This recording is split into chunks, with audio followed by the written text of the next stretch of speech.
that's it. You're married now. Like if you analyze your life, you're single, analyze your life. Like where am I gifted? Where does God call me to serve?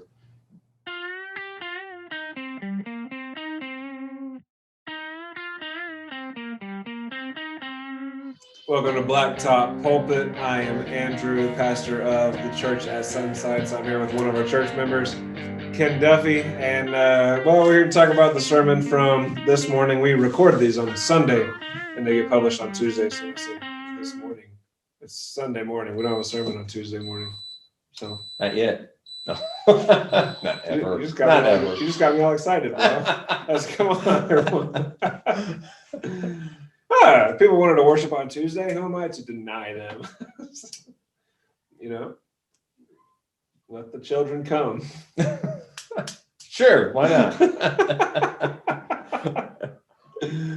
Bro, what? I don't even know how to ask. What about the sermon this morning? Oh man, like I don't know. I don't know where to start on that. I was going to joke and say that's really, really strong coffee. So I just heads up. But glad you got that out of the sermon this morning. My goodness. So I think the important thing that we could first touch on is it was preached. 1 Corinthians 7 was preached from a pulpit in America. And I think, just out of sheer curiosity, I'm going to do some Googling later to see if I could find any. And if I could find a sermon that was done on 1 Corinthians 7, then I'm going to see, was it faithfully done? Or did you bring in Elmo and stuff like that and start talking weird analogies, not me, the little doll guy, or did you start getting all awkward from the pulpit and kind of brush over the passage that talked about having sex and not depriving each other and like seeing all the men be like, yeah, woman, like you see what he's saying, and then she'll turn and be like, boom, did you hear what he said about you? So yeah. How often you hear a sermon in church about sex that doesn't just condemn it outright? Great point too. Because I know people that only have sex for procreation. All right, check this out. Yeah. Was that a diversion? That's a diversion. I have another thought. I'm continuing the conversation from earlier because I got on YouTube and I looked up 1 Corinthians 7 sermons. You're looking. Okay. So Calvary Chapel, Ontario. He probably did all right. Grace to you. So that's John MacArthur. That's solid. Yeah, that's probably solid right there. Unless he gets into eschatology, which wasn't in view in that passage. So it's all right. I love John. Unless he made it. Yeah. Made the connect, forced the connection. You have it from Lakewood Church. Who is Lakewood Church? I don't know this guy. I don't. I've seen Lakewood Church, but I don't know the guy. Jeremy Maroney. He kind of looks like Italian too, like a mobster. That's awesome. Okay, mobster. I got the Illuminate community. Did a sermon on 1 Corinthians 7. All right, another Calvary church, a different Calvary church. I don't know Skip Heitzig. See, that's a mixed bag because decent Calvary church. You got some that are super into application and practical aspects, which I don't know how you could avoid application on a passage like this. You can't. It is application. You start with application. Yeah, so you have quite a few sermons on here. It would be interesting to look at them and see which ones did well and which ones did not. Cool. Where did you get this sermon's called "The Problem of Sex"? The problem? What a problem! I was wondering if you were gonna get there a little bit. I was listening. I was like, all right, which is one of the big questions. I think the looming question. Can we start with that? Yeah. All right. So I wasn't sure if I was gonna save it or not. But I think I have a feeling there's not a ton of content to talk about. There could be, but I think as far as there are 2 points: marriage good, singleness good. Yeah, both serve a purpose. And in the simplicity of this passage, which I don't think there's a lot of digging that needs to be done, and most of what Paul's saying here is pretty straightforward. Mm-hmm. But the thing that really like loomed over my head, the whole passage. Usually, I answer questions when I ask them, and then I think about them and meditate. And like through the sermon, I'm listening to you, and then I'm thinking about the passages, and I'm like, oh, and it didn't happen this week. It's like, why did God make marriage at creation if it's better to be single? And I know there could be ways to answer that, and there's ways that I started to answer in my head. But I'm like, before the fall, like God united, like He saw that it is not good, as Paul's apparently saying something almost conflicting with that. Right. Does the Bible contradict itself? I know. It's wrestling through all the good conversation, right? And I didn't answer it, so it's going to be even more interesting. I'm not afraid of this question. Good. We'll see if you stay not afraid of the question. Yeah. No, marriage is part of God's good design. That's clear from Genesis 1 and 2. He said it explicitly, it is not good for man to be alone. You have a couple of passages in the Bible that call that into question, right? The first is in Matthew, 22, 23, where Jesus, answering the Sadducees, says, nobody's going to be married in heaven. Right. All right? So what do you do with that? If it's not good for man to be alone, it's good for him to be married. God created woman for man and man for woman. How will there be no marriage in heaven? Okay, so there's question number one.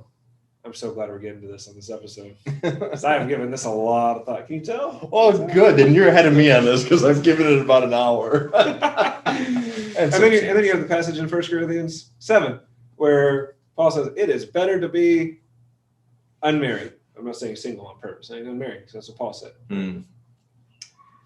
And we know that Paul most likely, we guess that Paul most likely had a wife previously. I've never heard that before. Really? No. Yeah. Really? Yeah. That's another thing I'm reflecting on today. Yeah. So Paul's a widower. So when he says it's better to remain as I am, I'm saying it's better for widows and widowers to remain unmarried until they die. Not better for everyone, better for widowers and widows. Right? Singleness is God's plan for some people on the earth. That's good. Marriage is also good. It is still not good for man to be alone, right? Okay. But then you think about Jesus' statement. In heaven, there will be no marriage. What? Yeah. God not going with his initial design here? Right. What's going on there? And then you realize Jesus is also talking about remarriage in that passage. So it's the remarriage that's in view in both of those passages, not the marriage itself. And then we're having to rethink our whole doctrine of the resurrection, right? Right. Which I'm still thinking about and still thinking through, because the Bible doesn't answer it. Will there be marriage in any form in heaven? Well, yes, because we'll be married to Christ, right? So marriage isn't just depleted, but will there be any form of marital relationship with the significant other God has for us? I don't know the answer to that. I would like to know the answer. I can't teach one way or the other on it. Either way you go, it's philosophical theology, because both Jesus and Paul were talking about remarriage, particularly with application towards singleness. So it's difficult to discern that. So without getting too deep into the weeds on that, I mean, where would you even start? Because like that's where I don't. When I hear like it seemed again like as plain as this teaching, just say I'm content either way. Okay, your will be done. I know by creation it's not good for man to be alone. Yeah, there's something there. So because the other thing that comes to mind is restoration. Is if God's restoring his original design and intention to fulfillment. Why restore perfect union? Yeah. Well, where's the perfect union? Yeah, the whole thing is it wouldn't change in that regard. What's good remains good. God's purpose for creation remains God's purpose for creation. What honors him still honors him. That doesn't change. There's only one thing that will change, and that's people will be clothed in the righteousness of Christ. People will forever have the Holy Spirit. Those are the things that change. But my personal thought, where I land right now, God is redeeming and restoring his original design. That's where I'll leave it. Feel free to philosophize beyond that. Well, that's where you just start to like wonder about heaven. And it's like, I try to wrestle through, like, we joke about it. Actually, me and Kathy have joked a lot about that. Like when Jesus says there's no marriage in heaven, she's like, score. Like, like, I mean, I am set free. I really would be content either way. But if God's design is good, I have a problem believing it would just all of a sudden not be good. Right. Right. It's just another perplexing reality of but then at the same time, now see I'm talking this out loud, and now the thoughts are coming. It's like the reality of what we do in pursuit in our marriage. We're not pursuing each other. Like, and this is the funny thing. Like, here, I've counseled tons of people. I've received tons of counseling on marriage, both ways, give and take. And it's always like the sound theologians. You've received tons of counseling, huh? Yes. Counseling is not taboo, man. It is not taboo. That's good stuff. If you are not being counseled on marriage, you're probably doing a really bad job with it. You're probably not going to church, because every sermon is. Yeah. Well, yeah. But I'm thinking, and it's funny because, like, I don't lose a lot of train of thoughts as I used to. So maybe my old age is, doing what, making you calmer, bringing you out of the cage. But essentially, right. I am like 20 years past the cage, man. There's no more cage. I invented the cage. Where do you think the term came from? Did you ever meet a Duffy before? Well, no, I'm going to get too off track here, but essentially, in marriage, you're pursuing Jesus together. You're not pursuing each other. That's it. You're looking for your fulfillment in Him, not in each other. Right. And the same basis that I start with people on, that whether they're having trouble in their marriage or they're just looking to grow in their marriage, it's like you are there. You exist to honor and glorify God. And like I love the emphasis that Piper added to that last generation. Actually, it wasn't just Piper. It was actually part of catechisms. Enjoy Him forever. It's a Heidelberg or Westminster? Westminster. So I can't attribute everything to John Piper. He just get a lot, but not that one. But essentially, we're pursuing each other in our marriages to honor and glorify Christ and to be fulfilled by Him, and to rely on Him for everything that we need. So that there's no gaps left that our spouses need to fill or sustain. Right. We're walking side by side in pursuit of Jesus. As men, we lead and help see our wives sanctified by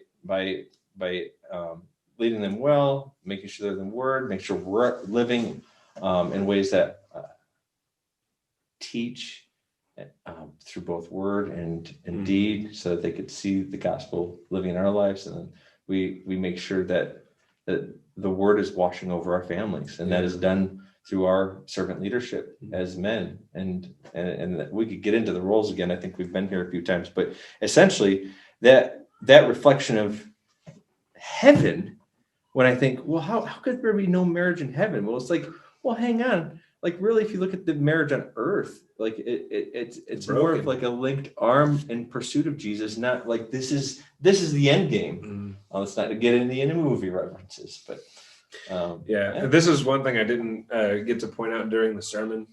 I would have spent another hour on just this verse, which is perfectly fine. But I thought, we have blacktop pulpit. So chapter 7 here, starting in verse 1, I'll just read until I get to that point. Now, concerning the things about which you wrote, it is good for a man not to touch a woman. But because of immoralities, each man is to have his own wife, and each woman is to have her own husband. That's, by the circumstances of the world, this is one reason you should be married if you burn with passion. Not the only reason, but one reason in this world, right? The husband must fulfill his duty to his wife, and likewise also the wife to her husband. The wife does not have authority over her own body, but the husband does. And likewise, also the husband does not have authority over his own body, but the wife does. Stop depriving one another. I like that part. Except by agreement for a time, so that you may devote yourselves to prayer. Here's where it is. And come together again, so that Satan will not tempt you because of your lack of self-control. so that you may devote yourself to prayer. This is the acceptable reason for abstinence within a marital relationships. Abstinence primarily from sexual desire, sexual gratification. And what's Paul saying in verse 5? So that you may devote yourself to prayer. Yeah. What? You mean like the single person? Mm. So that you can live like a single person in a biblical way for a time and then come back into your marriage for that purpose that marriage has, right? The longer I am married to my wife, the more I find myself equipped to live like a godly single man, right? Yeah.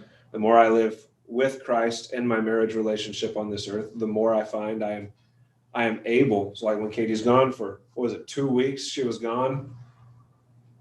I was perfectly capable, which wasn't always the case, right? Christ makes us less needy the longer we live with him, less clingy the longer we live with him, more capable the longer we live with him. The type of marriage that the Sadducees were referring to is a marriage in which, in Matthew's gospel, when Jesus said, nope, nobody will be given in marriage. Nobody will be married or given in marriage in the resurrection. So about remarriage, but the marriage that they were defining was a marriage of ownership. Who will have this woman in the resurrection? That was their question. Who will have this woman? Nobody. If a marriage relationship exists, it'll be so perfect that, and that's a big if, right? It'll be so perfect, it'll be so godly that both partners will live like single people in a marriage relationship, in a covenant relationship with another person. No need for self-gratification, both doing the work God has called them to do, right? Nobody will be owned by anybody else in that sense, right? And then Paul's whole thing here, like, say, if we are going to take the position, not saying I am officially taking this position, if, though, we grant it, hypothetically speaking, if there is a form of marriage in the resurrection, Paul's words here make perfect sense. I'm married to my soulmate. I was sanctified in that relationship.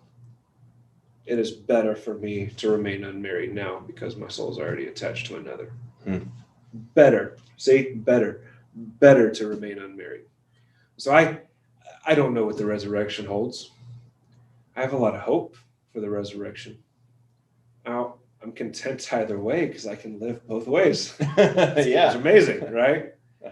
And it's good to know that I've basically conquered lust in this life. Yeah. And that, like, it's a beautiful thing. Other guys my age have definitely not. Right? Other guys 3 times your age Right. definitely have not. There's some creepy old guys, man. This is. We went. No, I won't tell the story. Maybe I should tell the story. Absolutely. I mean, if you're gonna tell a story, it's like under these passages that you're gonna do it. So let it out. So we went to hot springs in Sonoyta. Is it Sonoyta? Yeah. Yeah. So we went to the hot springs there to visit some friends, and my wife was hanging in one of the hot tubs with some other ladies, and the guys were hanging out by the grill. Oh, that's a little interesting in itself. Oh, why did the guys hang out by the grill? And the ladies were like, let's go dip ourselves in the water. I don't know. Anyway, there was a creepy old guy. Of course. That's always a creepy old guy. He was naked. No. And one of the ladies, like, they're supposed to have the doors closed if they're naked at the hot springs, right? He didn't have the door closed, and one of the ladies walked by, and he was like inviting her to come join him in the spring hot tub. And I was like, creepy old guy. So, but confident. Apparently, because this lady was not old. She was young. Oh my. Yeah. So there you go. Yeah, it's lust. It doesn't go away with age. True. You practice it differently. Your body doesn't have quite the capabilities when you get older, but the mind, the brain, the heart, entirely wicked. Yeah. That's just Scripture's words. Jeremiah, That's right. 17, somewhere around there. Who can trust it? Who can trust it? Yeah. Yeah. So yeah, conquering lust is no joke. You can't do it on your own. Well, I like that the comparison or the devotion that you do here. I would directly compare to fasting. And like that question came up too, like, are we supposed to fast? It's like your disciples are fasting. And Jesus got at this. I don't remember actually now that I bring this up at the moment. I don't know exactly what he said, but I think it's something along the lines. Oh, it's good to fast, but if you're not, something along those lines. I don't remember, but it wasn't. John fasts. We fast. Why don't your disciples fast? Jesus? There it is. Yeah. They have no reason to fast while I am here. Yes. They're going to when I leave. Yeah. That was his answer. Yeah. Okay. So that kind of puts me into that same thought when it comes to fasting, just from a physiological standpoint, which is, I think Paul's getting at, because it has an impact on you when you're fasting. One of the things that you're not confused about is your hunger.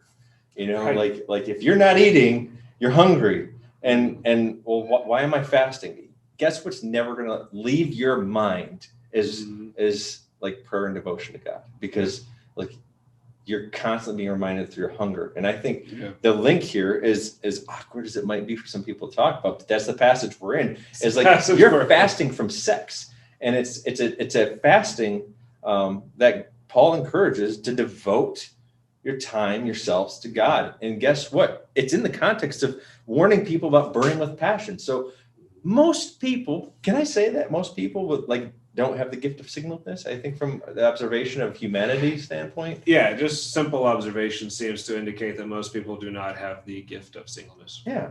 So I would say that Paul's audience is probably, I think safely, and we'll just say maybe, a majority of people who would otherwise burn with passion without a spouse, or doing all the other debauchery that they did in their day and our day. Let me throw a question at you. All right.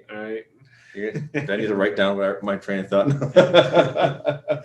Fasting sex. What's next? Are you Dr. Seussing me?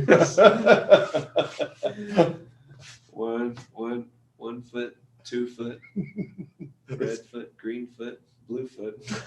All right. What's your question? I don't know. I don't remember. You don't. Yeah, you do. You don't forget anything. I do.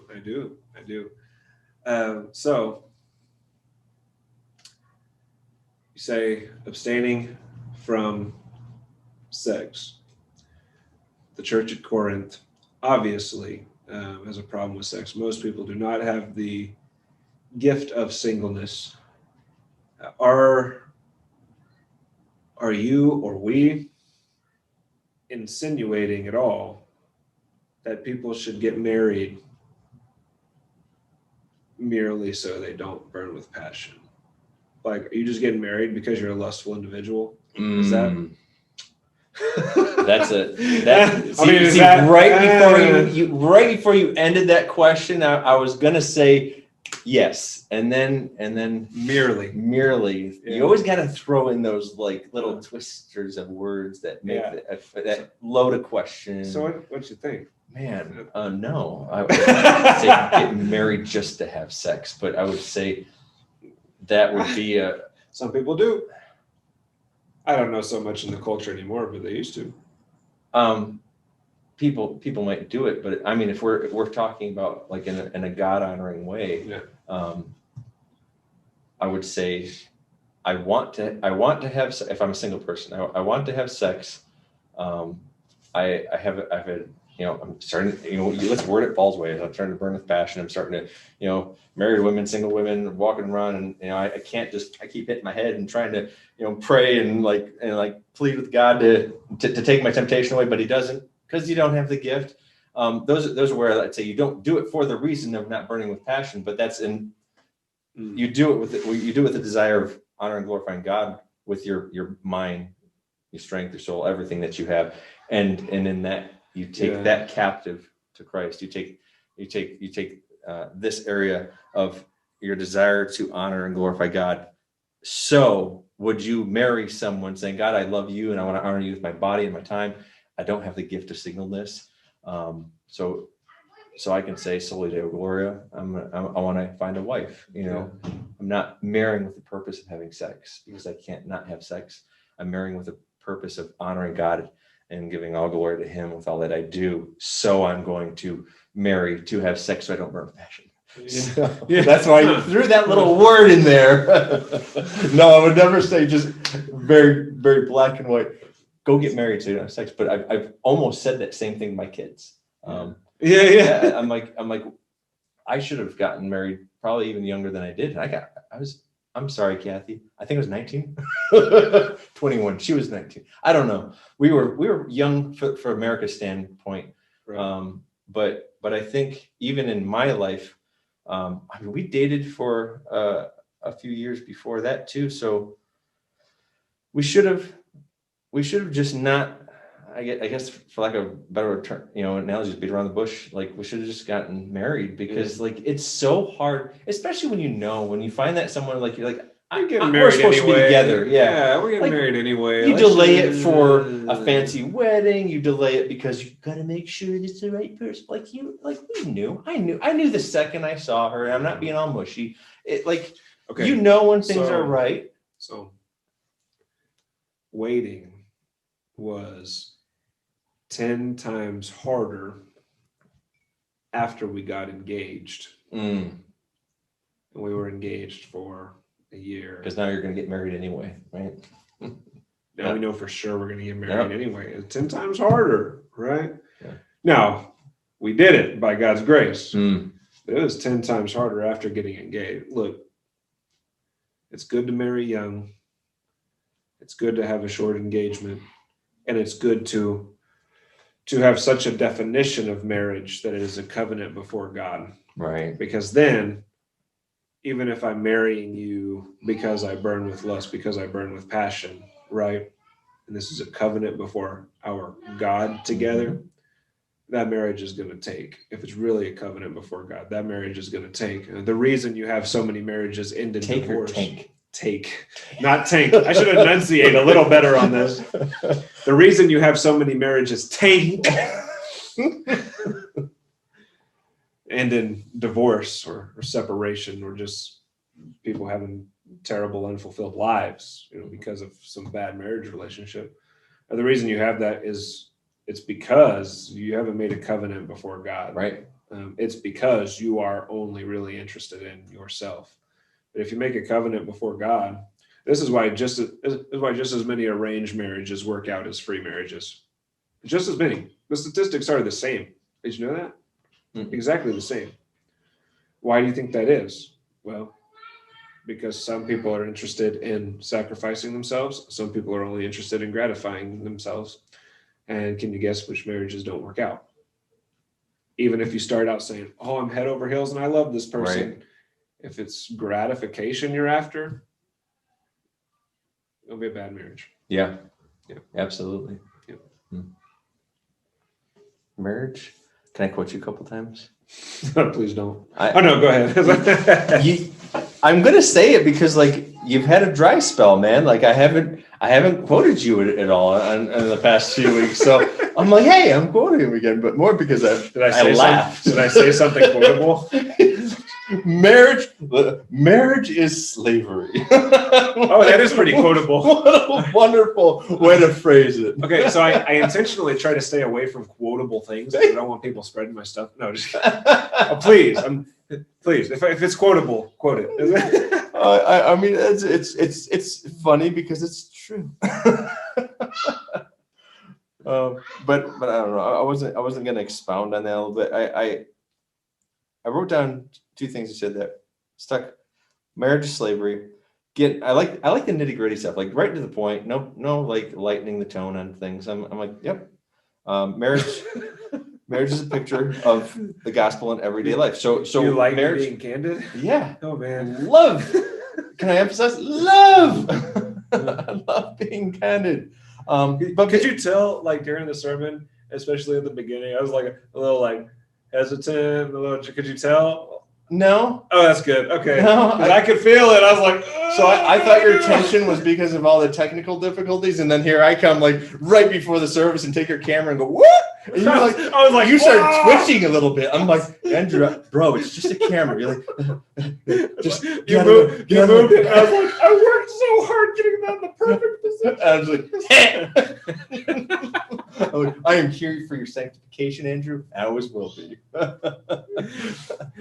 All the technical difficulties this morning. That was Computer kept freezing up, wouldn't work, wouldn't live stream, so we had to use the phone.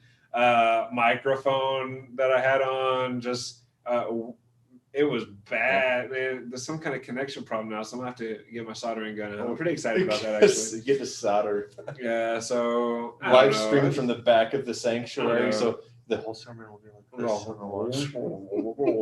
this. Sure. Yeah, it was. Dude, I'm so glad God isn't ruled by technical difficulties. The Holy Spirit moves just the same. And we have 3 or 4 redundancies in place so the sermon still gets recorded. Right. I love redundancies. One Sunday we had them all quit working though, and I was like, what? Guess that one. So this is why we were at another church, so I went in my office after the sermon. I was like, set my computer up. Here's a recap of the sermon.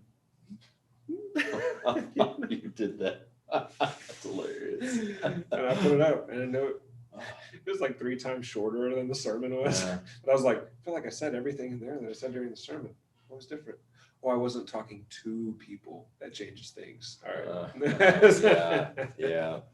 I was just reading the manuscript. Things go a little quicker when you're not talking to people. You can't read gestures, can't read those cues that say, hey, can you explain that a little more? Or move on, please. And no like awkward silences after saying, do not deprive one another from each other. Did I do that? No, I don't think you did. But I mean, you can't do that if it's not in person. I don't know if you did that. Did you think you did that? Because then maybe you did. Time will tell. Time will tell. People are going to start me like, Andrew, come on, dude. Come on, dude. You don't have to highlight things that are already awkward. Of course, it's not really that awkward if you're just having a conversation. It's not. People make it more awkward than it is. It's making it awkward is why it's become such a problem. I think so. Everywhere. In the church, out of the church, like in our society, like sex is a problem because it's such a taboo thing to talk about. And we should be, I mean, obviously you're not gonna be graphic and rude and crude raunchy. You don't be raunchy. I mean, you can easily have etiquette and taste and like do things properly, essentially do things to build people up. So if we take that mentality and talk about you know the off topics that you're not supposed to touch, just sex is, you could do it, should do it. And I'm talking about speaking, not sex, but you should also do that. Don't deprive each other. That joke was in good taste, by the way. That wasn't raunchy. I hope so. Because that's called a pun for our listeners. What a great pun. Where's my Yoda award? Oh, yeah. We can go interrupt the ladies' podcast and grab the Yoda. Who gets the fun now? I'm sorry. This is going to get bad. We should probably cut it off sooner than later. Before things go too far. There's just coffee in here, I promise. That's the other problem when you get men talking about the secret stuff, like things get a little crazy. I wanted to get a little secret women stuff is about today. I know, right? They don't talk about the sermon, so do they? No, they're walking through Piper's book. But they're still talking about marriage. So they are. They do that. I wanted to talk seriously, so I could keep derailing, but this is Don't forget singleness, by the way. Singleness. That was in there too. We'll get a singleness. Why I have this thought in my mind. It is important because this burning with passion problem that Paul's getting at is a real issue, or can be. Can be, yeah. And this is where like we can joke, we could kid about like not withholding yourself from your spouse and stuff like that, and then typically it's like the dudes will be like looking at their wives and be like, and that's where the conversation stops, right? Yeah, typically that's where men, typically have a higher sex drive, whatever. But it goes both ways. But essentially, whatever way it goes, an unhealthy, unbiblical deprivation of sex between two married people, a man and a woman, that is so important not to deprive each other. Like Paul is getting at something serious problem that can arise out of depriving each other. So that whole, like, you used a great joke, analogy, whatever, like some Everyone Loves Raymond show or whatever, where that's a thing. Like it is like women, and not exclusively, but generally women can, use sex as like a punishment to their husbands. Like, my goodness, that's like one of the worst things you can do to your husband, because there's real spiritual warfare that sprouts up, and different men, different times. So, like, obviously there's, we're not talking about the nuances of difficulties of, marital problems or any other issues. We're talking about just like healthy sexual relations between a man and a woman in marriage. Depriving them of that either way. And I could say, and not in a way that was deprived unwillingly, but like on trips. I traveled the world at one point, and it was gone for a month. Yeah.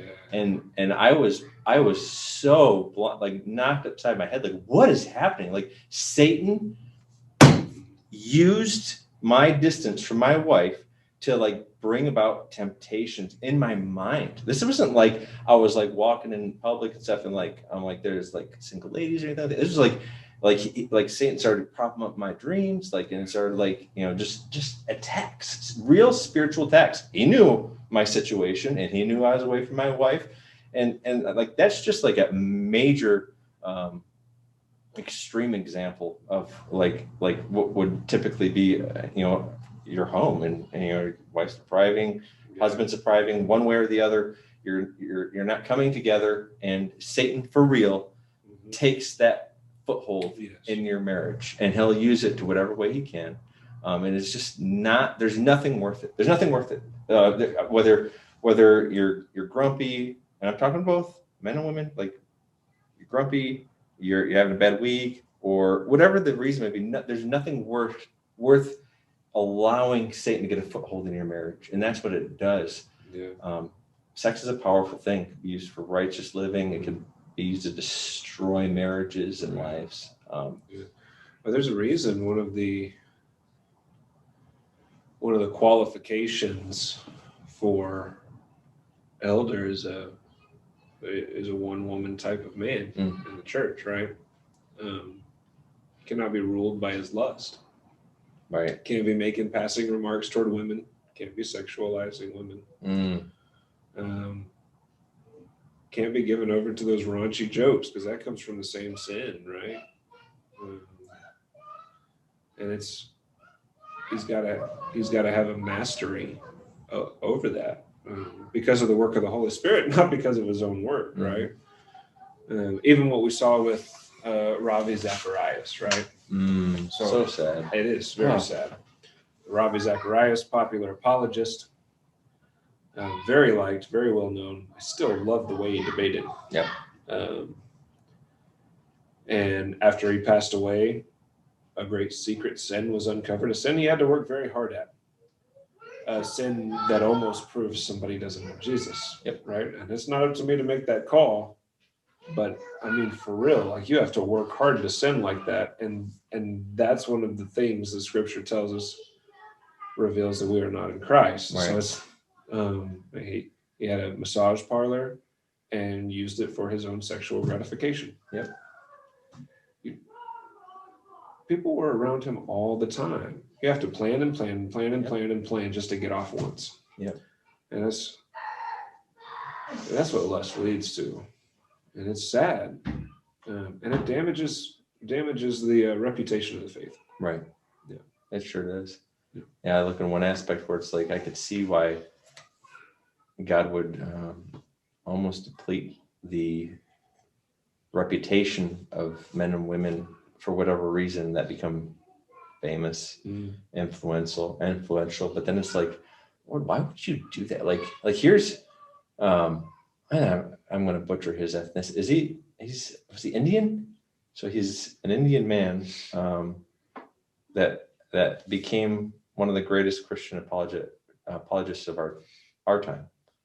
And then I would go so far as to say there are probably many people, if not a great majority of Christians, that are just dumping his stuff because of what he might actually be. It's like,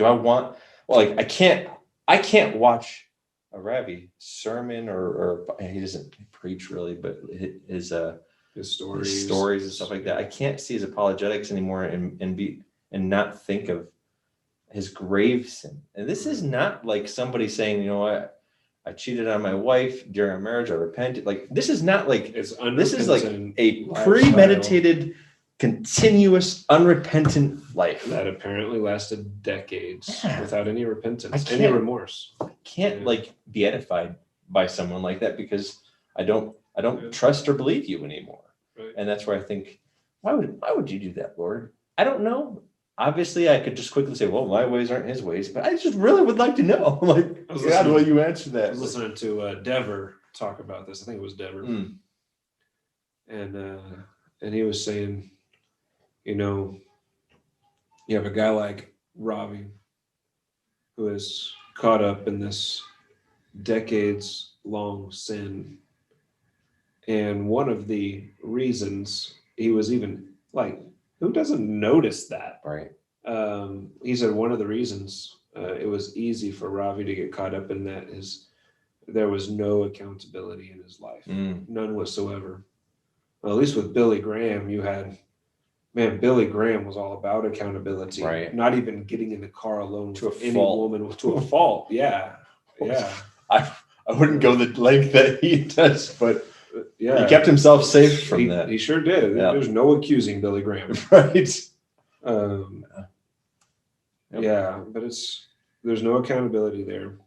He didn't have a church home. He was bouncing around all over the country. Huge. You have to have a church family. I don't care how busy or popular you are. No, be at church on Sunday. Yep. Be at your home church at least regularly so they can hold you accountable, right? By regularly, I mean every Sunday. There's no reason you should be traveling around the country and be missing the Sunday meeting with your local church. Yeah. There's a reason I haven't started traveling and doing ministry. That's it. You need the local church, right? That's right. So there was that. No church home, no accountability. Even the best of us fall. Yep. When we're not dedicated to the covenant community of faith. I think it's safe to say if you're not, you will fall. Yeah. You must be covenanting with faithful believers because you will fall. Yeah. Whatever your temptation or your bent toward is, if you're not being held accountable, that's it. It will happen. And you may not fall sexually. Yeah. You can fall. Yeah. Sexual sin is not the only sin. Right. That's just the most prominent. Just very prominent one. Yeah. Very, very prominent. Let's talk about singleness a little bit before we run out of time here. Because singleness, it was mentioned in the passage today, kind of a big idea in the passage today. You mean somebody can live a biblical life and never get married? Yeah. Crazy to think about. Yep. But it's a gift that God gives, just like preaching, shepherding. It's like no. Are we going to start talking about eunuchs? There's a great value to that. And even when it comes to the qualifications of a church elder, if the qualification is a one-woman type of man, rather than you have to be married at this moment in time, right? Some people interpret it that way. I don't. I take it as a one-woman type of man, right? That opens the door of eldership to men who are single and men who are, like Paul, widowers. Imagine that. And it also opens the door for Jesus to be an elder of the church. Disqualified. Sorry, Jesus. Never married. No, I think Jesus qualifies. And that's one of the reasons I interpret it as a one-woman type of man, right? Meaning a man who doesn't lust after women. Sure. Hey, if you're married, that's it, right? Jesus, of course, he was a no woman type of man, which is even better from Jesus's perspective. He's divine. He's God. It complicates things a little bit. A little bit. Or it makes them simpler. Probably simpler.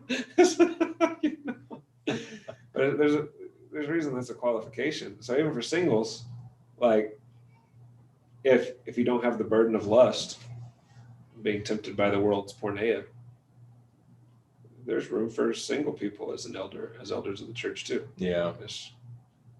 That's cool. And Yeah. deacons. And I think too often, like, as in a way that is as a disjustice to single people, this is too often kind of scoffed over, like, didn't gift me with that, carry on. But no, like, this is like, he desires for people to be like him. Like, this is not like didn't give me, like, this is like, you should analyze this. Yep. You should be careful to think, well, if you have any desire for the opposite sex or whatever, that you don't have the gift. Don't be quick on this. Like, if God has gifted this to you, you get married. That's it. You're married now. Like, if you analyze your life, you're single. Analyze your life. Like, where am I gifted? Where does God call me to serve? Answering the simple question, do I burn with passion, is something that you can ask yourself simply, but it could also be temporary. Yeah. Because whether you're going through just noticing that a woman is pretty. Yeah. It's not burning with passion. Right. Desiring companionship is not burning with passion. Mm-hmm. No, burning with passion is, oh, look at how much skin I see. Oh, now I have to go home and look at an image. Yeah. And I Get have to control do it over you. Yeah. And that's an easy way to gauge the power of a sin over your life. It's like I love the language that is your sin ruling over you, or are you ruling over your sin? Right. And that's one of the things with singleness. Like, just because you battle with something like lust, again, I want to be careful not to go past what is obvious here in a burning of passion, but you can battle with the sin of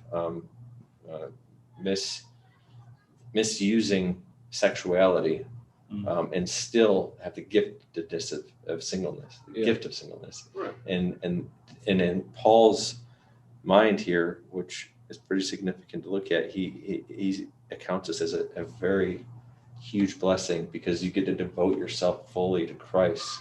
And imagine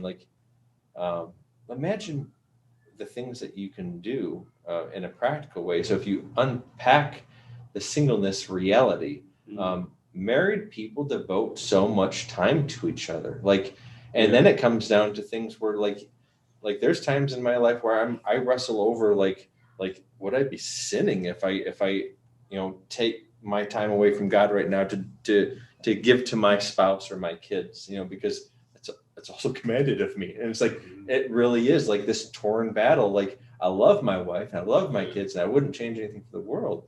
But I do, I would say, it's not a bad word, neglect. There's a neglect there of my devotion, my time, the things I could be doing and don't, whether it's for my safety. Like, I'm not going to put my life out on the line and have my family lose their well-being, like their provider. Like, I am the breadwinner of the home. There's no other income or source of providing for my family. If I go out as a, what is my life type person to serve, in the nomad lands, and I get speared, like some faithful people of old have done. Like, we're looking at you, Jim Elliott. Yeah, Jim Elliott, amen. I have that tension. Would it be wrong for me? No, not necessarily. That's where the tension is. Like, Lord, do I go? Do I go to this place? Or maybe I should just go to France because it's safer. Or maybe I'll just stay in Sunset because it's no worry whatsoever. There's a tension there. It is interesting. And when I was in university, our college group asked this question: how can I give God 100% and my wife 100%? You can't. Right. Not in this life. Yeah. Marriage is perfect in the resurrection, if it's even there, right? Well, then that would be possible. I do find, though, that the the more I love God and serve God, the more I'm capable of loving my family and prioritizing well. So I do find that. So maybe in a sense, it is possible for us to approach that. We just have these carnal bodies and carnal minds. We don't know how it all fits together exactly. We compartmentalize really easily. So we can compartmentalize God and family. I'm not sure that has to be compartmentalized. We have a role serving God in our families. Another great thing to look at, singleness. I mean, correct me if I'm wrong here. It could be temporary. If you take as a single person the mindset of, I am not married, I don't have a spouse, and I don't have anyone I want to marry. Don't pursue marriage. Pursue Jesus. Mm-hmm. And in the midst of that, do you end up finding somebody that you want to marry? It's possible. Maybe you live 1, 10, 20 years serving Christ with all that you are. And when it's time, God will prepare your heart And for boom. it. Yeah. I mean, like way to orient yourself in the beginning properly. And I need to take notes on what I'm thinking now for my own kids. Yeah, there you go. Write that book. Write that book. I have too many daughters to be worrying about right now that I know need men that are unfortunately getting more and more scarce in our generation. Back to arranged marriages, bro. That's right. We joke around, and you know who you are, but we've been talking about who you are. Wait, what? Who are you talking to? we joke with some of our friends about some possible suitors. Yeah. I'm not waiting until my kids start to burn with passion before I start to be able to help them well. Like, I'm going to be thinking, if my sons and daughters are going to get married, I, as a good parent, I'm going to make sure that I'm doing everything I can to make sure that I could point them towards the right person. Right. Or in a lot of situations, which is not wrong, but it's become taboo in America. The idea of arranged marriage, I wouldn't say forced marriage. I would say like when parents, like believing parents, like find the spouse of another and try to make that work and encourage it. Don't force it, but you're like saying, I think this is a good person for you to marry. So you're gonna laugh. You're gonna laugh. Yeah, maybe. My mom and Katie's dad were kind of doing that with us. Yeah. Wouldn't laugh. I think it's great. Yeah. I think so. Parents often know better than their kids. So. Yeah. What? You're young. You know what you want.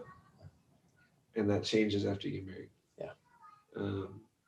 Your parents have already been through that. Know what it's like. Know what to look for. Hopefully they're wise, right? Hopefully they're of God. And look, if you're honoring your parents, you want them to be okay with the person you marry anyway. And if parents love their children, they're going to be sure that their children love the spouse that comes along. That's right. It's arranged marriage is not a bad thing. No, I'm pretty sure dating is evil. That's already off limits in our home. Yeah, I'm pretty sure it steals all the intimacy from marriage without the exclusivity and without the commitment. It's evil. Yeah. It's lust. It's all it is.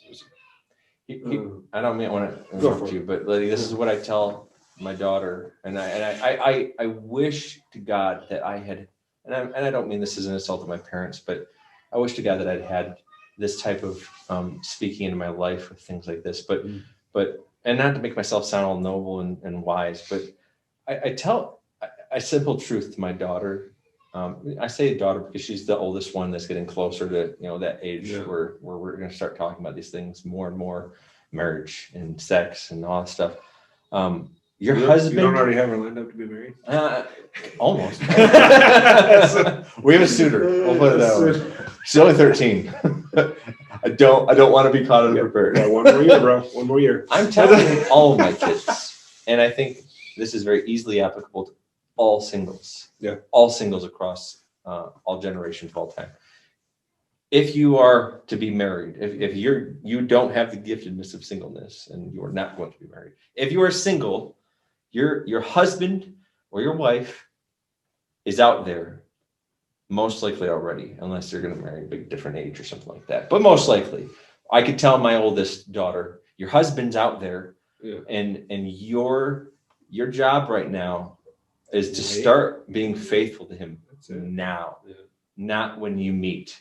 And I pray for her husband, if she is to be married, that he is being faithful to her right now. And you better believe that I'm going to make this young man very uncomfortable with these questions. I'm going to ask all of these things because these are the way that we should be thinking. And if sex and marriage came up more in Christian homes, we would be talking this way. We would naturally conclude, like, through just general conversation, because this is how I arrived at it. Like, you should be faithful to your spouse. You don't need to know them yet. You have one spouse in this life. You are joined together. God says, what he joins together, you don't separate. What separates marriage? Death. So you're alive? Maybe. You're exciting a lot of Mormons today. No, not in a Mormon sense. Are we going to get a room to like start unifying people permanently in ceremony? No. In the Mormon sense, the man retains ownership over his wives. So we don't know. Stop. That's what the Sadducees were talking about. We don't want that. Again, a really interesting point that you brought up that I didn't ever focus on that aspect of the reality of cultures historically. Yeah. And embracing sin essentially is like the idea of dominion over your wife. Right. Or it's not cool. Yeah. Like that's embracing what sin broke in perfection, a perfect world. When sin came in, now you want to lord over your wives. Yeah, that Mormon doctrine starts to get real complicated when you start thinking about extended family. What are the logistics there?